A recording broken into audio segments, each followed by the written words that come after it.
আমরা দেখেছি এদেশের মানুষ যখনই তাদের অধিকার আদায় করবার জন্য মাঠে নেমেছে, সর্বশেষ আমরা দেখেছি এদেশের 4 কোটি ছাত্র জনতা কোটা সংস্কার এবং কোটা বিরোধী আন্দোলনে যখন তাদের ন্যায্য অধিকার প্রতিষ্ঠার জন্য সংগ্রামে নেমেছে, 4 কোটি তামার সন্তানদেরকে ক্ষমতার মসনদে বসে ভিনদেশী কৃতদাসী স্বৈরাচারী শেখ হাসিনা রাজাকারের বাচ্চা বলে গালি দিয়েছে।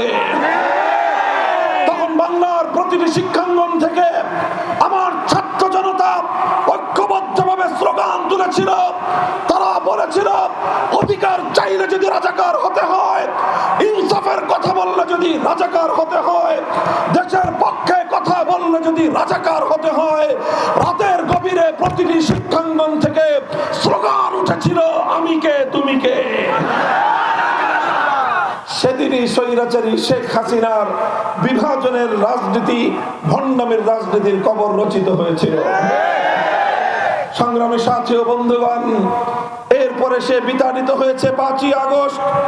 বিতাড়িত হওয়ার পূর্বে বাংলাদেশ যেন নিজের পায়ে দাঁড়াতে না পারে, বাংলাদেশ যেন সামনের দিকে অগ্রগামী না হতে পারে, তার যা করণীয় ছিল, যা করা সম্ভব ছিল সবগুলোই তারা করেছে।